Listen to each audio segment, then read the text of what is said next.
안녕하세요. 저는 대전이 고향인 40대 여성입니다. 여러분들은 살면서 가장 황당했던 일이 어떤 일이세요? 아니, 이런 일이 나에게 벌어질 수 있다고 하는 그런 일이요. 저는 글쎄, 그런 일이 생겨도 나눠서 저를 찾아올 거라 생각했는데 너무 말도 안 되게 한 번에 다 찾아온 것 있죠. 소위 말하는 삼재라는 것이 저를 찾아온 건가 라는 생각을 하게 될 정도로 황당한 일이 한 해에 모조리 다 찾아오게 되어 정말 힘든 시기를 보내야만 했습니다. 몸이 힘들거나 일상이 힘든 게 아니라 정신적으로 힘들었다고나 해야 할까요? 순간 제 멘탈이 탈탈 털려 이 위기를 어떻게 극복하는 것이 현명할까 많은 고민을 하게 되었던 것 같습니다. 제가 어떻게 이 위기를 잘 이겨냈는지 궁금하시죠? 지금부터 단단히 마음 붙잡고 저에게 있었던 그때 그 사건을 풀어보도록 하겠습니다. 저는 대학 시절 서울에 있는 대학으로 진학을 하게 되면서 서울에 자리를 잡고 살기 시작하여 졸업 후에 취업까지 별 문제 없이 성공을 하게 된 케이스였어요. 덕분에 저는 대전을 벗어나 꿈꿔왔던 당당한 도시의 여자가 되어 제 몫의 일을 열심히 하며 살다가 결혼을 하게 되었습니다. 서울의 삶은 대전보다 조금 더 복잡하고 쉴 새 없이 빙글빙글 돌아갔지만 무척이나 만족스러웠어요. 처음에는 작은 중소기업에서 일을 하게 되었는데 소셜 커머스 회사에 다니게 되었었어요. 예를 들면 우리 주부들이 많이 이용하는 저렴하게 물건을 판매하는 사이트에서 상품을 관리하는 MD라는 직업으로 일을 하게 된 것이죠. 대기업 제품부터 중소기업 제품까지 식품부터 생활용품까지 다양하게 저렴하게 구매할 수 있는 그런 사이트들 많잖아요. 그런 곳에서 일을 하다가 저를 좋게 본 팀장님께서 꽤 큰 기업으로 이직을 하시며 저를 데리고 가주셨어요. 저는 중소기업에서 시작해 나름 꽤 알아주는 중견기업에서 일을 할 수 있게 되었죠. 그렇게 제 경력을 쌓으면서 열심히 일을 하다 보니까 주말이 참 심심하더라고요. 직장인들 다들 아시잖아요. 평일에 열심히 일하고 퇴근을 한 순간부터는 일에서 멀리 떨어지고 싶은 마음이 든다는 것을 말이죠. 저 또한 똑같았어요. 매일 쳇바퀴 굴러가는 것처럼 똑같은 삶을 살고 있었으니 퇴근하고 돌아오는 저의 휴식을 어떻게든 잘 분배해서 마음껏 즐기고 싶은 마음뿐이었습니다. 그래서 취미 활동을 시작하게 되었어요. 뭐, 남들처럼 헬스장에 가서 PT를 받는다거나 테니스를 친다거나 하는 비싼 운동은 할 자신이 없었기 때문에 저는 공원에서 달리기를 하는 모임에 참석을 하게 되었습니다. 운동을 하면 건강에도 좋을 것 같았고 또 나이가 한 살 한 살 더 먹어가니까 체력이 많이 떨어지는 게 느껴지더라고요. 앞으로도 열심히 제 생활을 유지하며 살아가려면 체력을 키우는 게 중요한 일이겠다 싶은 마음에 운동을 시작하게 된 것이죠. 물론 돈을 쏟아부으면 더 좋은 효과가 날 수도 있겠지만 회사 일이 언제 밀려서 야근을 하게 될지도 모르는 거고 또 제가 끈기가 좀 부족한 타입이라서 시작부터 큰 돈을 쏟아부어 무언가를 하기에는 좀 부담이 되는 것 같았어요.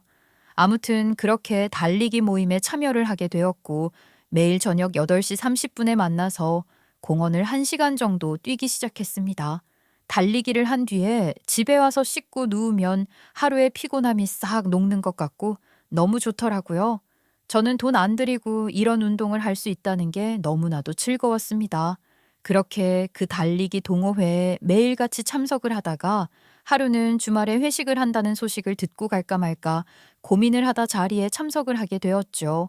같은 취미를 가지고 있는 사람들이니 대화도 잘 통할 거라 생각을 했어요. 그런데 그 자리가 좀 특이하더라고요. 같이 운동을 하는 사람들이 아닌 다른 사람들도 껴 있었어요. 처음 보는 얼굴들이 몇 명 보이길래 누군가 했더니만 예전에 달리기 모임에 참여했던 사람들도 있고 모임에 참석을 할까 말까 고민 중인 예비 후보들 또 지인들도 있다고 하더라고요. 다들 외향적인 성격인 건지 거리낌 없이 말을 터놓고 즐거워하며 분위기를 이끌더라고요. 저는 사실 좀 내향적인 사람이라 그 자리가 부담스럽긴 했습니다. 하지만 또 술이 들어가니까 금방 적응이 되더라고요.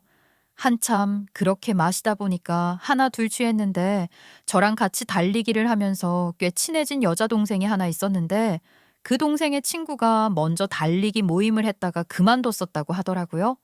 동생 친구가 완전히 취해서 해롱해롱 거리고 있으니 동생이 어딘가에 전화를 걸어서 누구를 부르더라고요.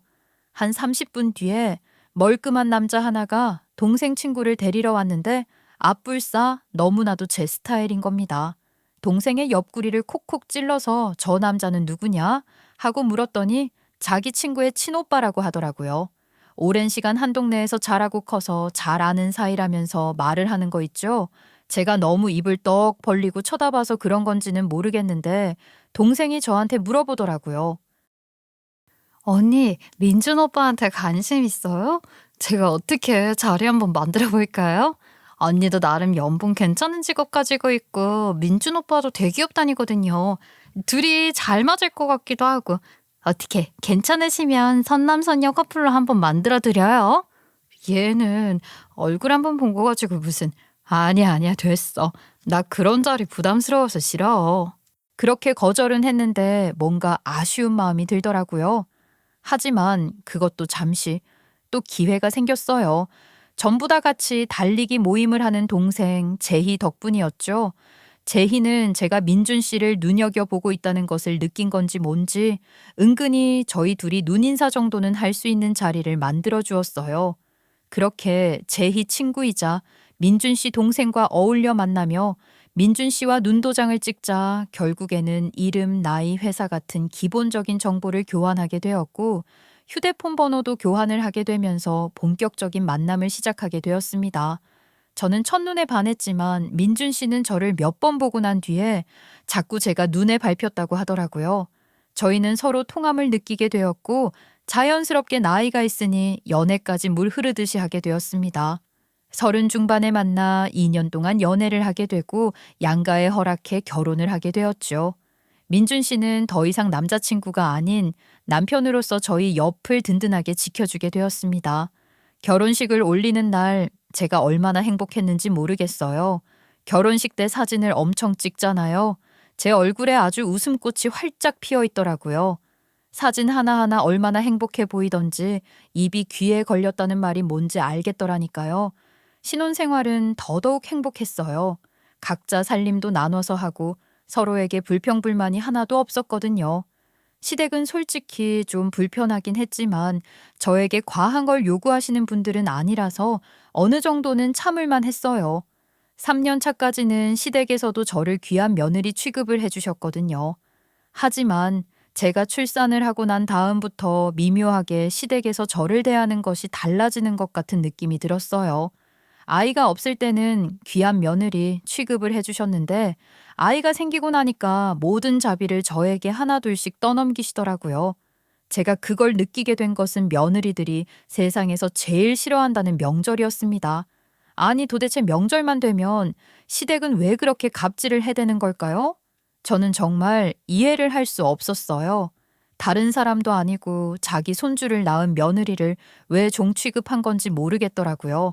아마 아이까지 낳았으니까 이제는 더 이상 이혼을 못할 거라고 생각을 해서 그렇게 갑질을 하는 걸까요? 아니, 손주를 낳은 며느리를 더 귀하게, 더 내 가족처럼 생각해줘도 모자랄 판에 이제는 도망갈 곳도 없겠거니 하면서 부려먹고 싶어하는 그 심보를 도저히 모르겠더라고요. 저도 아들을 낳아서 키우고 있었지만 절대로 아들 가진 유세는 떨지 말아야겠다 하는 생각을 절로 하게 하더라니까요. 예, 오늘 우리 할 거 많으니까 부지런하게 움직이도록 하자. 우리가 다른 건 안 해도 매년 설에는 제사를 지내지 않겠니? 결혼 첫 해에는 네가 아무것도 몰라서 나 혼자 준비했고 작년에는 네가 임신을 해서 입덧 때문에 같이 못했으니까 올해는 같이 하도록 하자. 네, 어머님. 근데 그이는 저희 애기 봐야 해서 일을 못 돕는다고 쳐도 아가씨는요? 아가씨 아직 자고 있는 거 아니에요? 깨우러 갔다 올까요? 자는 애를 왜 깨우니? 냅둬라. 작년까지만 해도 나 혼자서 다 했던 일인데 둘이서 하면 더 빨리 하겠지. 굳이 우리 애까지 깨워서 할 필요 없다. 아무리 그래도 아가씨도 같이 해야 더 빨리 끝나지 않을까요? 어머님이야 손이 빨라서 뚝딱뚝딱 하실지 몰라도 저는 손이 느려서 아마 별 도움도 안 될 텐데요. 그러니까 네가 옆에서 차근차근 보고 배워야지. 언제까지 손이 느리다는 핑계로 집안일에서 손 떼려고 그래. 나중 되면 너 혼자서 다 맡아서 해야 하는 일이다. 그렇게 말을 하면서 저에게 앞치마를 던져주는 게 아니겠어요? 솔직히 좀 당황스러운 마음이 컸죠. 저에게 나중 되면 혼자서 다 맡아서 해야 하는 일이라고 말을 하시는데 이걸 왜 저 혼자 해야 하는 건지도 의문이었고요. 시누이가 방에서 쿨쿨 처자고 있는데 아침 대바람부터 자기 딸도 아니고 남의 딸을 부려먹겠다는 신부 아니겠어요?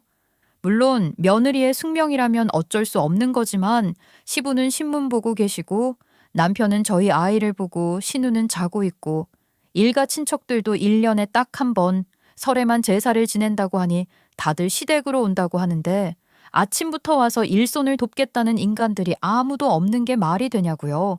아니 그리고 제가 처음에 시집 올 때는 제사 이야기를 아예 꺼낸 적도 없었어요. 제사가 없는 집안인 줄 알았다고요. 근데 결혼하고 첫 설날에서야 말을 하는 거예요. 어머님, 원래부터 제사가 있었어요? 저는 제사 이야기를 들어본 적이 없어서 제사 지내는 걸 결혼하고 나서야 알았어요. 1년에 한 번 있는 거니까 없는 거나 다름없지 뭐. 그동안 너 없어서 나 혼자 다 준비했다. 내가 음식 준비하는 거 하나하나 다 알려주고 싶은데 첫 명절에는 식구들한테 인사드리러 다니는 것만 해도 진이 빠질 것 같아서 나 혼자 했고 작년에는 너 임신했다고 못했으니까 나 혼자 했고 올해서야 같이 해보네 며느리랑. 이 많은 재료들을 전부 다 혼자서 다듬고 무치고 준비하셨다고요? 그동안 쭉이요? 아니 반찬만 해도 30가지가 넘을 것 같은데. 이 정도는 해야 제사 지내는 모양새가 나오지 않겠니? 제사상에 원래 과일도 말이다. 예쁜 걸로 골라서 흠없이 예쁘게 깎아야 한다. 이야, 우리 엄마 솜씨 안 죽었네. 시어머니의 말씀대로 첫 해 명절에는 아침부터 친척분들께 새며느리라고 인사드리느라 바빠서 음식 준비를 전혀 하지 못했었거든요. 2년째는 임신으로 인해서 입덧이 너무 심해서 못했고요. 올해가 3년차 명절인데 이제서야 처음으로 제사상 차리는 걸 돕기 시작한 것이었죠. 처음에는 제사상에 올라가는 반찬들이야 전부 들기름, 참기름에 나물만 묻히면 되는 거 아닌가 했는데 제가 너무 만만하게 생각한 것이었죠. 아무튼 3년차 설날에 아침부터 일찍 와야 한다고 전날 시댁에서 자고 준비하자고 귀에 딱지가 않도록 이야기를 하셨는데 솔직히 시댁에서 하루를 잔다는 게 너무 불편할 것 같고 더군다나 아기가 아직 돌전이라 낯선 환경은 안 될 것 같더라고요. 저도 시어머니 만만치 않게 박박 우겨서 전날 미리 와서 자는 것은 피하고 다음날 아침부터 시댁에 갔더니만 앞치마 메고 준비하라고 하시더라고요. 남편 놈은 아침에 일찍 일어났다고 하품 쩍쩍 하면서 아기 잘 때 같이 자야겠다고 방에 들어가고 신우는 자고 있고 이게 뭔가 싶은 거 있죠? 그렇게 시모 옆에서 나물 무치고 전 부치고 과일 골라서 다듬고 정신없이 준비하고 있는데 아침에 한 10시쯤 되니까 피곤해서 눈이 뽑히는 것 같더라고요. 근데 신우가 배를 벅벅 긁으면서 방에서 나오더라고요. 얄미웠어요. 아유, 반찬 냄새 때문에 배고파서 깼네. 뭐야, 이번에는 전 부치는 게 더 많은 것 같은데. 새언니 들어왔다구 엄마가 양조절 실패했나 보다. 슬그머니 아무렇지도 않게 옆에 와서는 제가 부친 전을 입에 막 쑤셔 넣는 거예요. 아니 아침부터 그렇게 기름진 게 입에 들어가나 싶었어요. 거기다가 이제서야 일어나 놓고 도울 거 없냐고 물어보는 것도 아니고 전 몇 개를 입에 쑤셔 넣더니만 자기는 씻으러 화장실 들어간다고 하는 거 있죠. 대충 양치하고 세수하고 나와서 일을 돕겠거니 싶었는데 샤워를 하더라고요.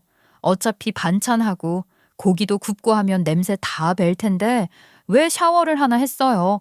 근데 샤워하고 나와서 방에 들어가서 한참을 안 나오더니 화장까지 곱게 하고 원피스 차려입고 나와서는 저를 쓱 보더라고요. 아가씨, 왜 벌써부터 곱게 차려입으셨어요? 저는 약속 있어서 먼저 나가볼게요. 언니 수고해요. 우리 엄마도 화이팅. 네? 아니 아가씨 어디 가세요? 같이 제사 준비 안 하고 지금 약속 있다고 나가시는 거예요? 제가 여기서 할 게 뭐가 있다고요. 어차피 오후에나 친척들 와서 절하고 할 텐데 저도 그쯤 맞춰서 저녁에 들어올 거예요. 헐, 이건 아니죠. 어머님, 아가씨는 제사 음식 준비를 같이 안 해요? 매번 그럼 정말 어머님 혼자서 준비하신 거예요? 아이 그게 뭐 어떻다고. 너랑 나랑 둘이 해도 충분하지 않니? 그렇게 말을 하는데 기가 막히기도 하고 열이 받기도 하는 거예요. 할 말은 해야겠다.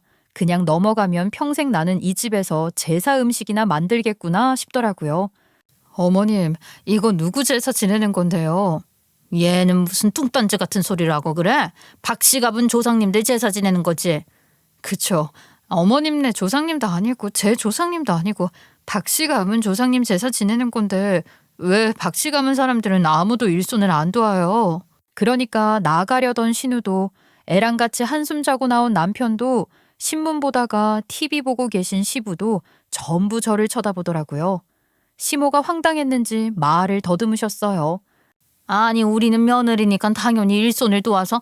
어머님, 며느리가 무슨 일을 하러 온 도우미도 아니고 박씨 가문 조상님 제사를 지내는 건데 박씨 가문 사람들이 도와야 하는 거 아니에요? 왜 김씨인 저랑 윤씨인 어머님이 다 해야 하는 건지 저는 도통 이해가 안 가서요. 아가씨도 말이에요. 나갈 생각하지 말고 조상님께 일 좀 잘 풀리게 도와달라고 기도라도 할 겸 잡채 좀 대신 묻혀주시겠어요? 그러니까 신우가 기가 막힌지 허하는 소리를 내는 거 있죠? 물론 저도 기분이 상해서 좀 세게 말을 한 경향이 있긴 했지만 이렇게 말을 하지 않으면 이 사람들은 평생 제사 준비 한 번을 안 할 것 같았어요. 그 말이 끝나기가 무섭게 시부가 쓱 신우를 쳐다보면서 제 편을 들어주셨죠. 그래, 그 명절인데 무슨 약속이 있다고 그래. 새아가 말 틀린 거 하나 없다. 너도 앉아서 듣고 그래라. 근데 그 편 들어준 게 하나도 고맙진 않았어요. 시부도 웃기잖아요. 다른 사람도 아니고 자기 조상님이면서 신문이나 보고 앉아서 손 하나 까딱 안 하면서 말이죠. 남편 놈은 시부까지 그렇게 말을 하니까 제 눈치 쓱 보고 괜히 아이를 달래고 어르는 척 하더라고요. 나도 애 분유 좀 먹이고 와서 도울 테니까 내 몫은 남겨놔줘. 어떻게 지일거리만 쏙 남겨놓고 일을 할 수 있겠어요? 그냥 시댁 식구 온 사람들이 다 얄미웠죠. 제가 입대빨 나와서 전을 붙이다 말고 그러고 있으니까 시어머니께서 눈에 쌍심지를 켜고 저에게 버럭하시더라고요. 아니 얘는 우리 둘이 해도 충분한 일을 가지고 왜 너는 일을 크게 만들고 그러니? 원래 이런 건 며느리들이 챙기는 거야. 우리 아들이나 딸이 뭘 할 줄 안다고? 어머님, 아가씨도 나중에는 누군가의 며느리가 될 텐데요. 그리고요, 양반 가문에서는 원래 제사상을 양반들이 직접 차렸다고 하던데요. 언니 되게 무서운 사람이었네요. 나는 언니가 착해 빠진 줄 알았더니 우리 오빠가 고생 좀 하겠어요. 집안일도 딱 정확하게 반반 나눠서 하는 거 아니야? 신우가 팔짱을 떡 하니 끼더니만 짝다리 짚고 저를 내려보면서 말을 하는데 저 어린 놈의 지집에 머리채라도 한번 확 잡아버릴까 싶더라니까요. 제가 열이 받아서 받아치려고 하고 있는데 남편이 제 표정을 보더니만 심상치 않음을 느낀 건지 지가 나서서 신우한테 뭐라고 하더라고요. 야, 너는 새언니한테 그게 무슨 말버릇이야. 새언니가 틀린 말 한 게 뭐가 있다고. 다 맞는 말만 했구만. 아버지도 여기 와서 음식 좀 나르고 그래요. 너도 빨리 옷 갈아입고 와서 전 부치고 반찬하고 그래. 엄마, 나는 저기 싱크대에 있는 설거지 해둘 테니까 설거지 할 거 있으면 바로바로 가지고 오세요. 아, 뭔 소리야. 나 약속이 있다니까. 나 벌써 늦었다고. 아, 그래. 얼른 나가봐라. 약속 있다는 애한테 무슨 일을 시키고 그러니. 이미 선약이 있다는데. 어쩔 수 없죠. 다음부턴 명절에 약속 잡는 그런 짓 하지 마세요. 혼자 일 안 하고 싶어서 내빼는 것처럼 보이잖아요. 박씨 가문이면 와서 도우셔야죠, 아가씨. 그렇게 말을 하니 신우가 씩씩거리면서 나가더라고요. 저는 나름 할 말 다 했다 싶어서 속 시원한 얼굴로 다시 전을 붙이는데 시모가 제 옆구리를 콕 찌르더라고요. 예, 너는 나도 안 하는 잔소리를 하고 그러니? 어머님, 잔소리라뇨. 이건 비합리적인 일인 거죠. 옆에서 끝까지 물고 늘어져서 아가씨한테도 반찬 좀 묻히라고 하고 싶었는데 저 참은 거예요. 앞으로는 가족들 다 같이 준비해요. 제가 계속해서 엇나가봐야 역효과만 날 것 같아서 그쯤에서 물러서고 제사상을 차리기 시작했어요. 그날 그렇게 한바탕 하고 다니까 그 다음 명절부터 신우가 잘은 못해도 옆에서 시키는 일은 하려고 노력하더라고요.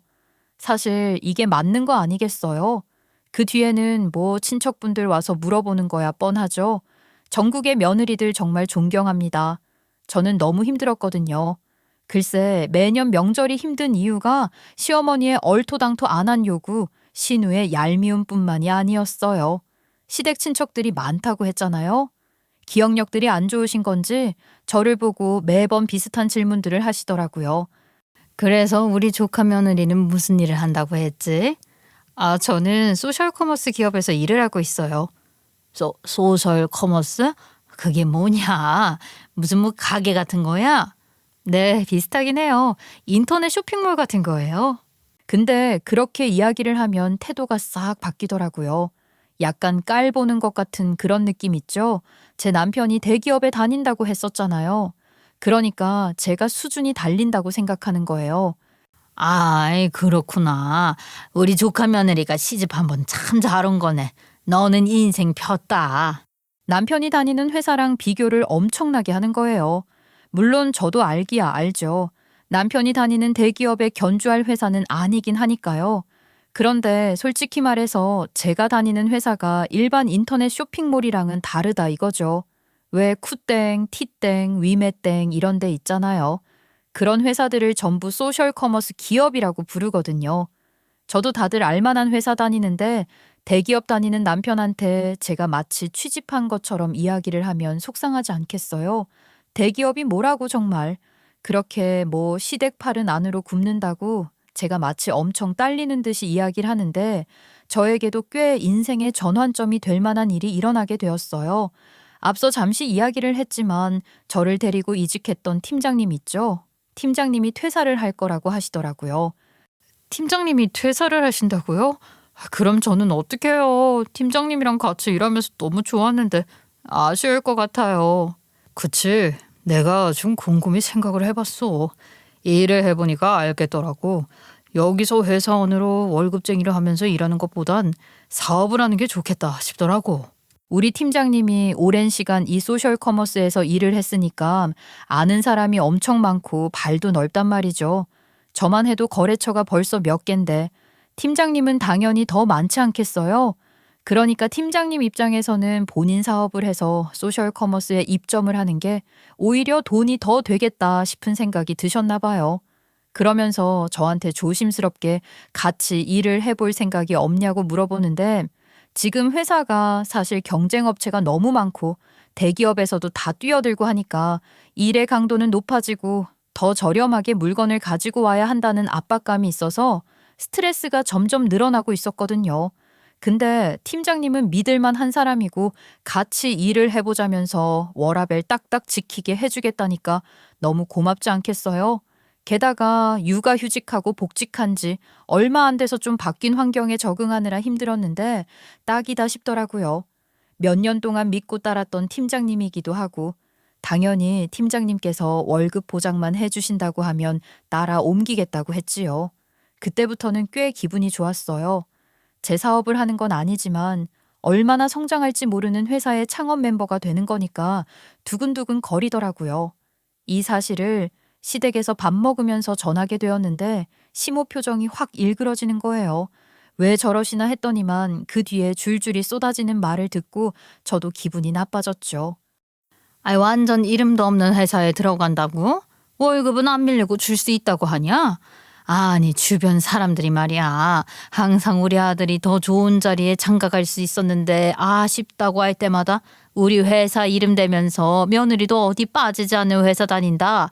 대기업은 아니지만 하고 말을 했었는데 이제는 그런 말도 못하게 되는 거 아니냐? 에휴, 정말 우리 아들 등골 빼먹으려고 그러는 거냐? 큰 회사로 이직을 할 생각을 해야지. 왜 이제 시작하는 회사로 옮긴다는 거야 도대체? 월급도 반토막 나는 건 아니고? 물론 처음에는 조금 힘들지도 모르겠지만 워낙 이 바닥에서 저희 팀장님이 오래된 분이시기도 하고 거래처도 많아서 괜찮을 것 같아요. 저도 다 생각이 있으니까 이직을 하겠다고 결심을 했고요.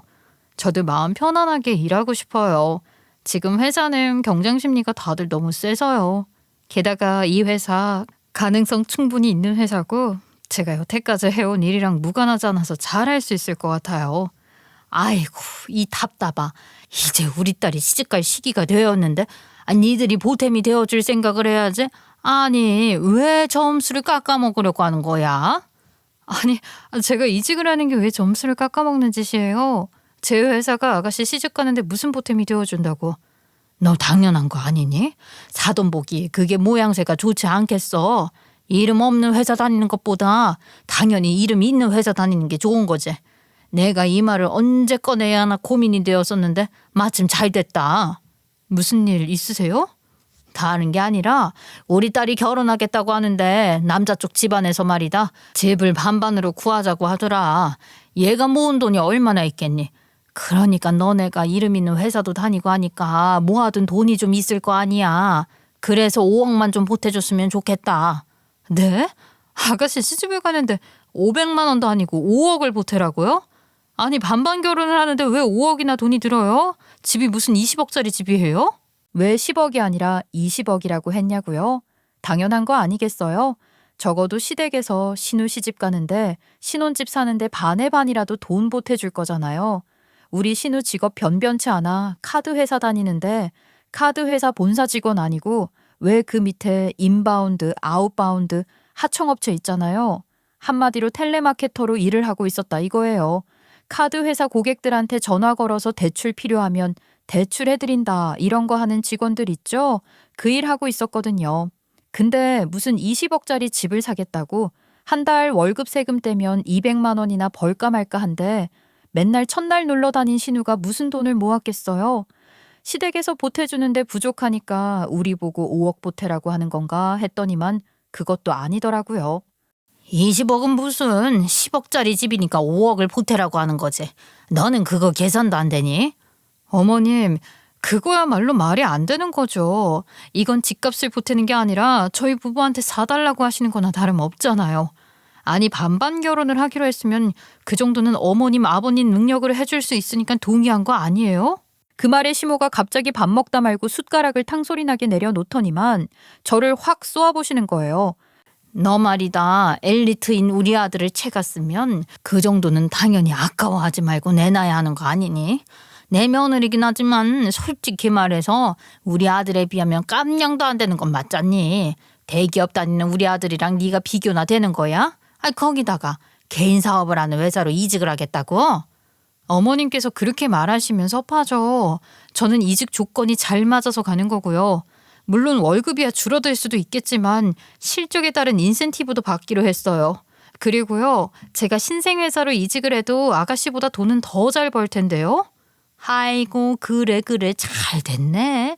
그렇게 돈 잘 벌면 5억 정도는 껌으로 해줄 수 있는 거 아니냐?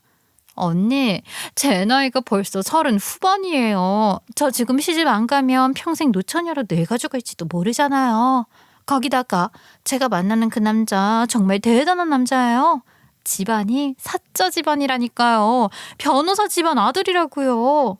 그래요? 아가씨가 만난다는 그 남자도 그럼 변호사예요? 아니요.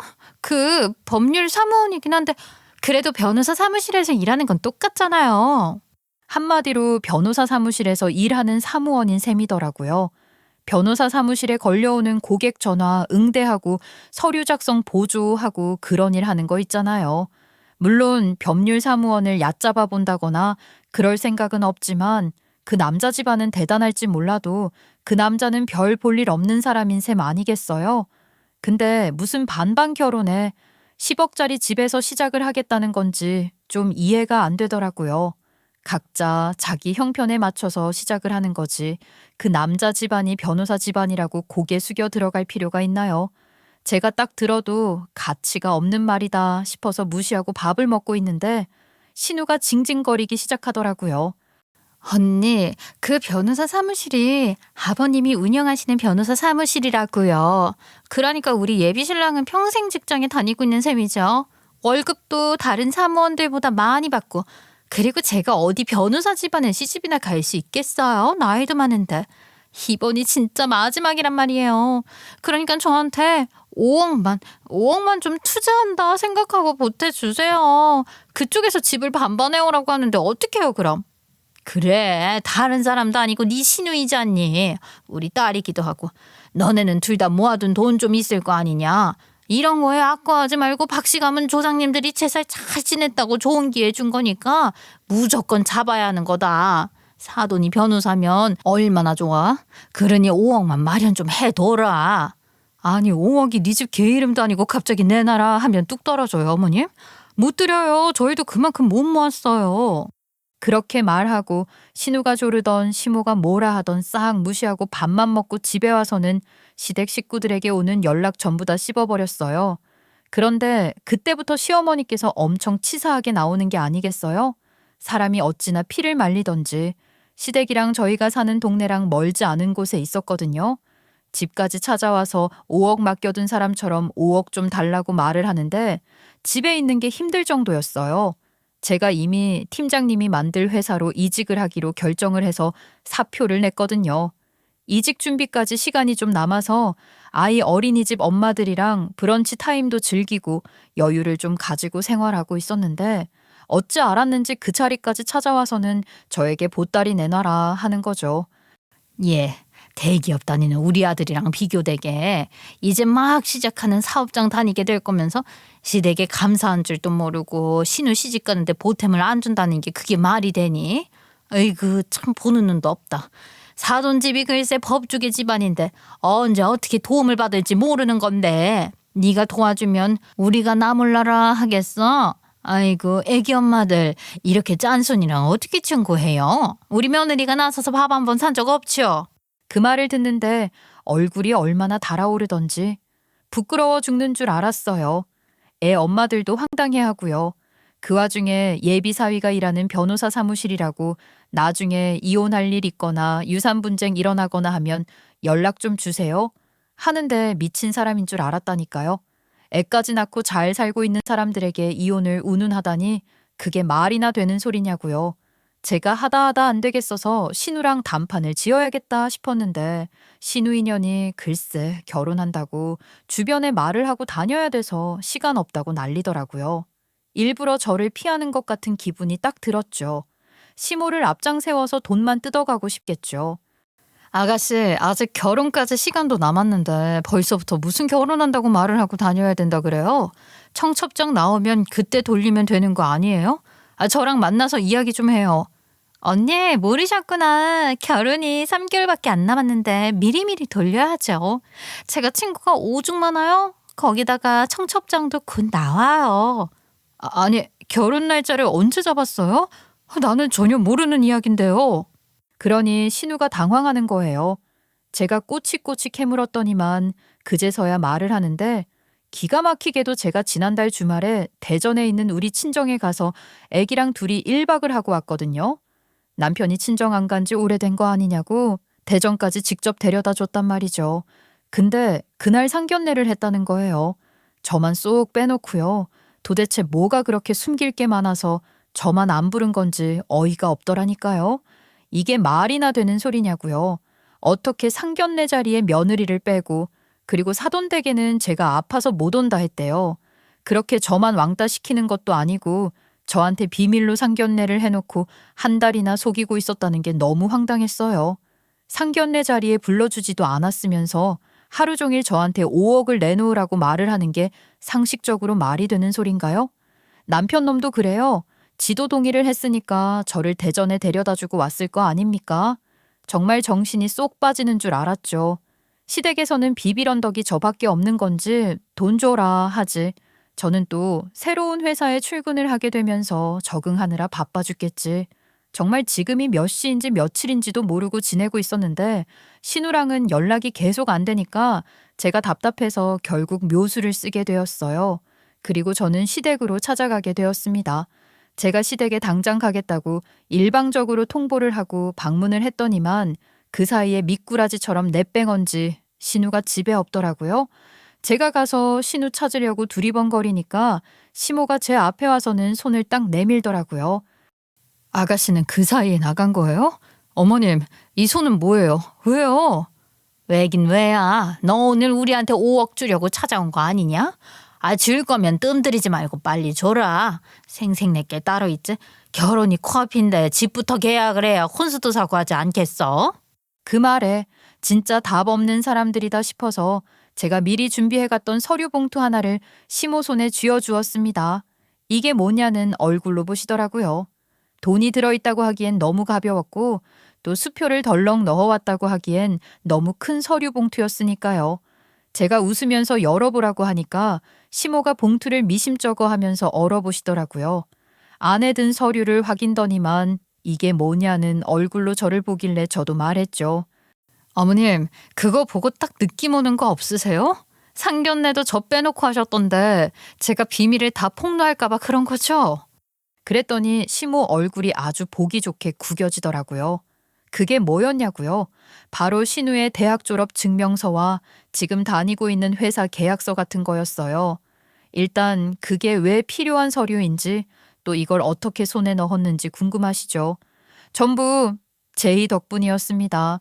저랑 같이 달리기 모임했던 제희 기억나시죠? 제희가 글쎄 제가 결혼하고 얼마 안 돼서 저한테 만나자고 했던 적이 있었어요. 언니, 이걸 제가 언니한테 말을 하는 게 맞나 싶긴 한데 저도 그냥 지나치기는 힘든 일이라서요. 언니를 만나서 이야기를 하고 싶었어요.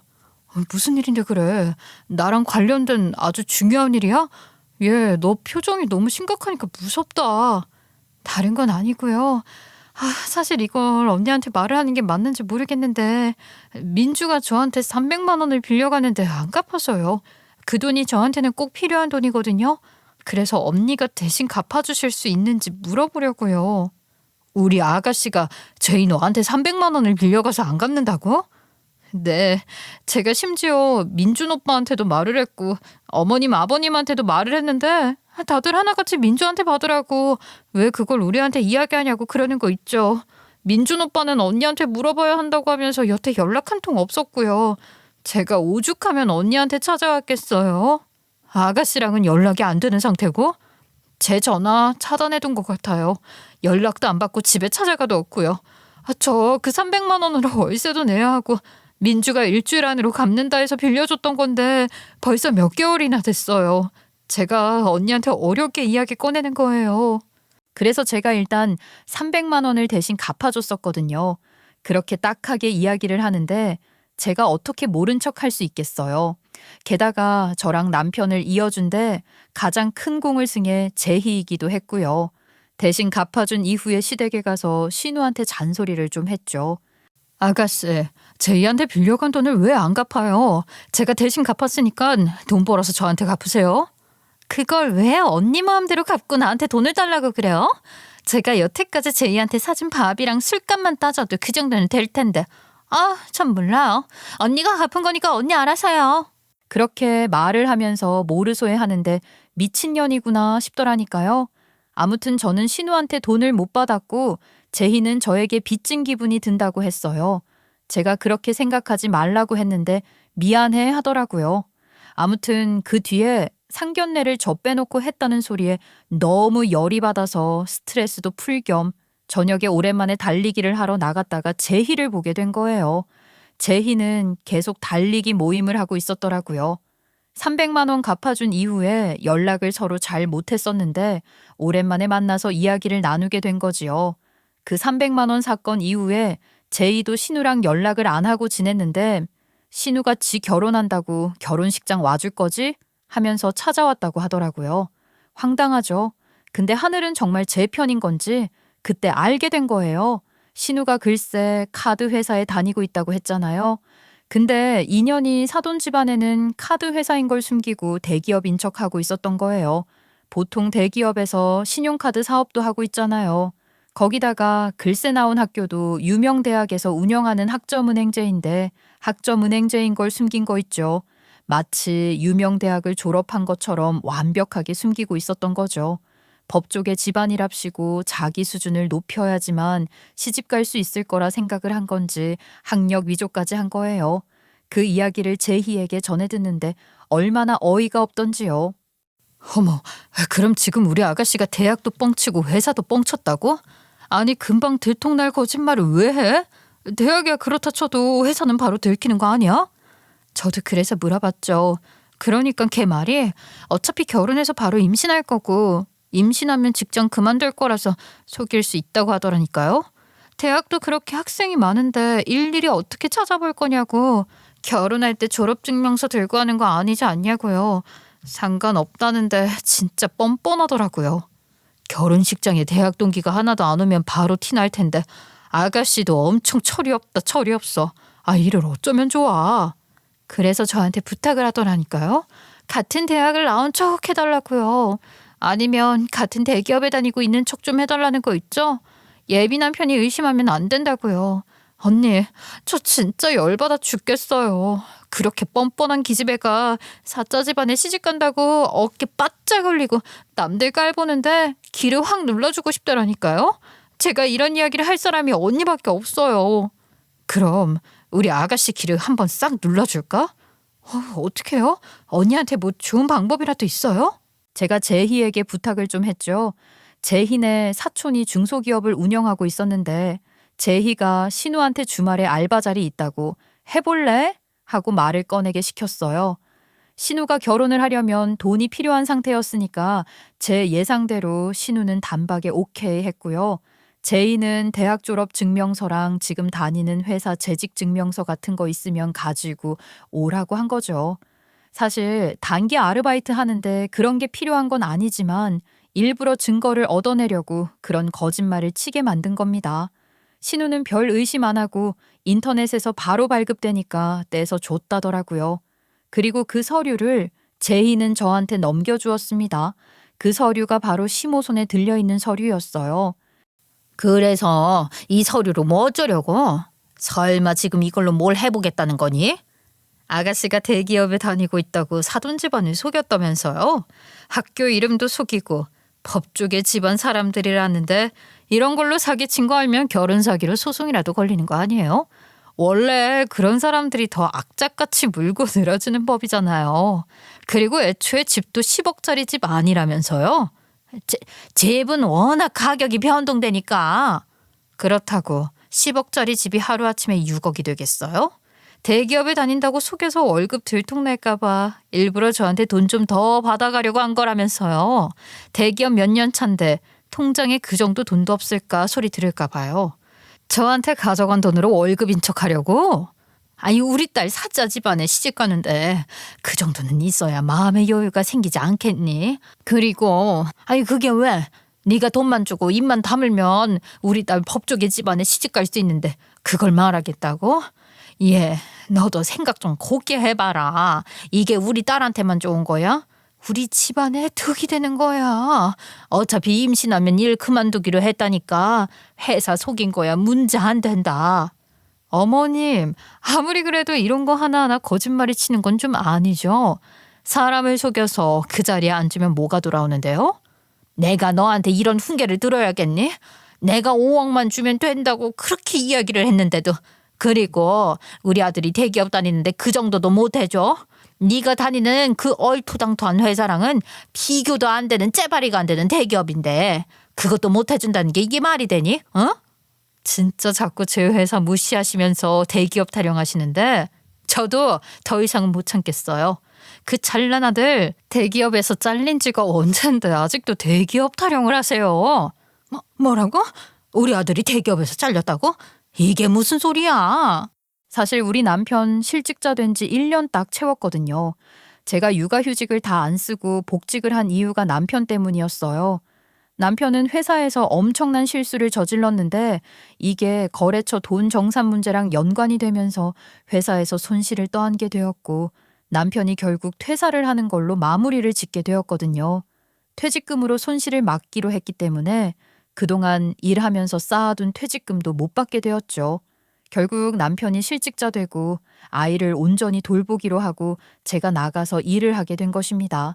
그러다가 팀장님이 좋은 조건으로 저랑 사업을 같이 해보고 싶다고 하셔서 저도 팀장님 따라 이직을 하게 된 것이고요.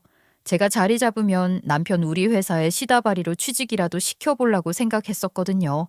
남편이 회사에서 달린 일은 자존심 상할까봐 계속 비밀로 해주고 있었는데 대기업 운운하면서 5억 내놔라 하니까 확 질러버리고 싶더라고요. 남편이 자기 재취업할 때까지 조금만 기다려달라고 하도 사정사정해서 참았던 건데 이판사판 된 상태에서 제가 왜 비밀로 해줘야 해요? 다 털어버렸습니다. 그러면서 사기 결혼 운운하니까 시모가 아무 말도 못하더라고요.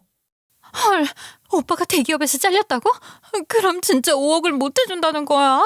갑자기 신우 방문이 확 열리면서 잠옷 차림의 신우가 뛰쳐나오는데 집에 있었으면서 없는 척하기는 정말 5억이 네 집 괴 이름인 줄 알아요?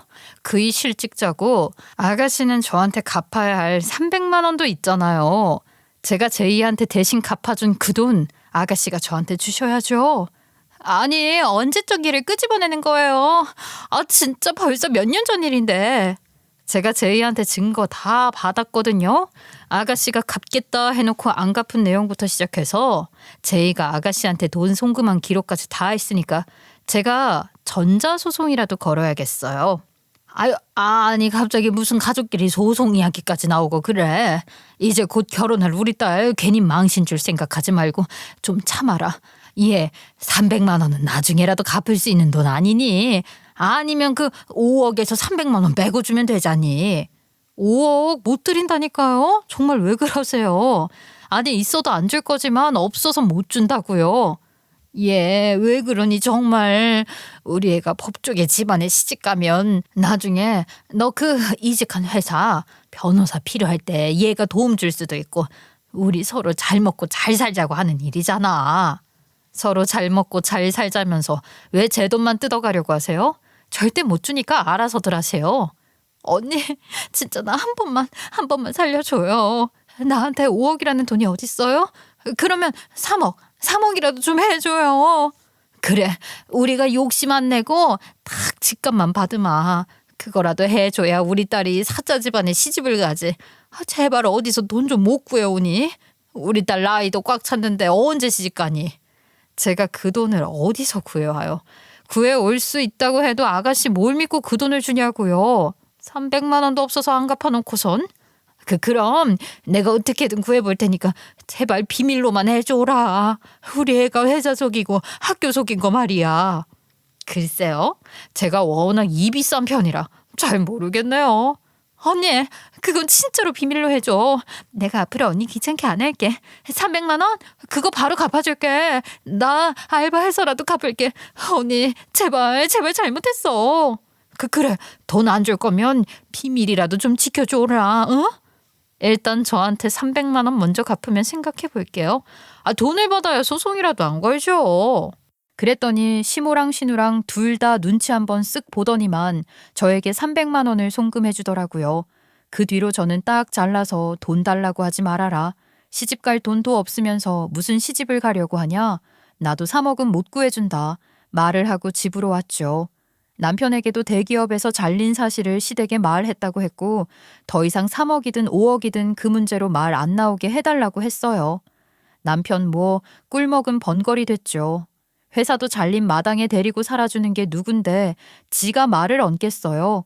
그래서 그 뒤로 신우가 진짜 결혼했는지는 궁금하시죠?